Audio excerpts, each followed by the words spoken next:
મિત્રનો હાથ ખભા પર હોય તો પછી ડર કોનો? એક દોસ્ત બીજા દોસ્ત માટે જીવ આપવા માટે પણ તૈયાર હોય છે, પરંતુ કેટલાક એવા કિસ્સાઓ સામે આવે છે જે દોસ્તીને કલંક લગાવે છે. કંઈક આવું જ જોવા મળ્યું. જુઓ આ સ્ટોરીમાં.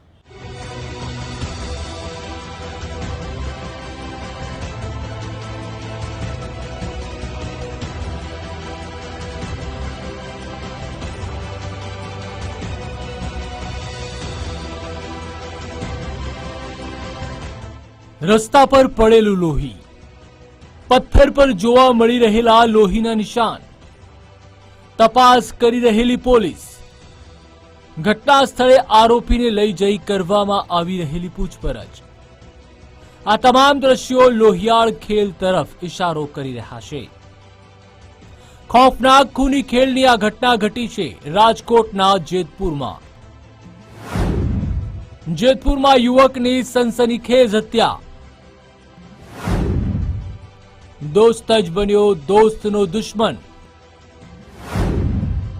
મિત્રના લોહીથી મિત્રએ રંગ્યા હાથ.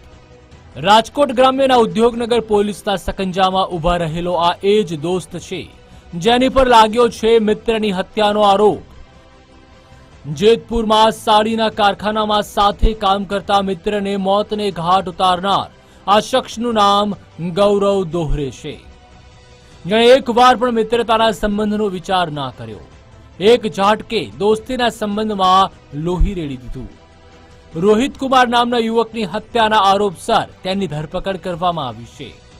આ બંને જે ફરિયાદી નો ભાઈ એટલે કે મરણ જનાર અને આરોપી બંને એક સાથે કામ કરતા હોય અને મોબાઈલ ઉપર કોઈ દૂર દૂરથી વાત કરવા બાબતે બંનેને માથાકૂટ થતા તેની સિક્યુરિટીએ બંનેને બહાર જવાનું કહેતા બહાર ઓરડી પાસે એ લોકો જતા રહેલ અને રાતના સમયે જે મરણ જનાર છે તે ઓરડીની બહાર સૂતો હતો અને એ દરમિયાનમાં આરોપીએ તેને પથ્થરના ઘા મારી માથામાં અને મરણતોલ ઈજા કરેલ.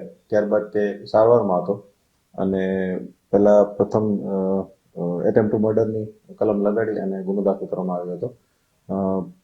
ત્યારબાદ એમને જે ટ્રીટમેન્ટ આપવામાં આવી તેમાં તેમનું મૃત્યુ થતા એમાં મર્ડરની કલમ એડ કરવામાં આવી.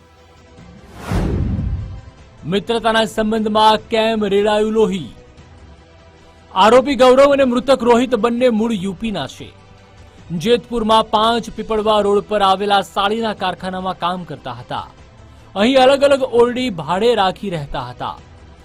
2 દિવસ અગાઉ કારખાનામાં કામ કરતા ગૌરવ સાથે ફોનમાં વાતચીત મુદ્દે રોહિતની બોલાચાલી થઈ. બંનેને ઝઘડતા જોઈ કારખાનાના ચોકીદારે બહાર કાઢી મૂક્યા હતા. એ પછી ગુસ્સામાં બંને મિત્રો ઘરે જતા રહ્યા હતા. રાતના સમયે રોહિત દરરોજની જેમ ઓરડી બહાર ખાટલામાં સૂતો હતો ત્યારે ગૌરવ ત્યાં આવ્યો. રોહિતના માથા પર પથ્થરના ઘા મારી ફરાર થઈ ગયો. અવાજ સાંભળી રોહિતનો ભાઈ બહાર આવ્યો. જોયું તો રોહિત લોહી લુહાણ હાલતમાં પડ્યો હતો. તેને તાત્કાલિક જેતપુર સિવિલ હોસ્પિટલ લઈ જવામાં આવ્યો. ત્યાંથી જૂનાગઢ સિવિલ અને પછી રાજકોટ સિવિલ ખસેડાયો હતો. તબીબોએ રોહિતને બચાવવા અથાગ પ્રયાસ કર્યા, પરંતુ મોત સામે જિંદગી હારી ગઈ. અથાગ પ્રયાસો પછી પણ રોહિતનું મોત નીપજ્યું. આ બાબતે પોલીસે ગુનો તો નોંધ્યો જ હતો, પરંતુ રોહિતના મોત બાદ હુમલાનો ગુનો હત્યામાં બદલાયો. ત્યારબાદ પોલીસે ગૌરવને ઝડપી હત્યા સહિતની કલમો હેઠળ ગુનો નોંધી વધુ તપાસ હાથ ધરી છે. ઇન્વેસ્ટિગેશન છે એમાં બંનેને જે બોલાચાલી થઈ એ બાબતે અમને ખાર રાખીને આ બનાવ બનેલાનું જાણવા મળેલ છે. હજુ વધુ વિગતો તપાસાઈ રહી છે. બંને સાથે મજૂરો અને સાથે જ કામ કરતા હતા, તો કઈ વાતને લઈને તકરાર થઈ? મૃતક કોણ છે અને આરોપી કોણ છે?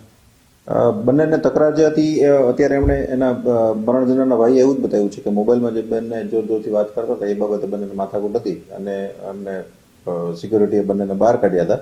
બંને જે મરણ જનાર અને આરોપી છે એ ઉત્તર પ્રદેશના એક જ ગામના વતની છે અને એ બંનેને બીજી કોઈ માથાકૂટનો તો હજી ખ્યાલ નથી આવ્યો, પણ આ બાબતે એને માથાકૂટ થતા એનો ખાર રાખીને એણે ઈજા કરી છે.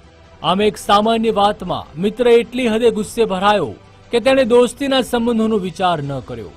જો મિત્ર સામે કોઈ આંખ ઉઠાવે તો જેની માટે કંઈ પણ કરી છૂટવા જે તૈયાર રહેતો હતો, તે મિત્રના લોહીથી હાથ રંગતા ગૌરવના એક વાર પણ હાથ ન કાપ્યા.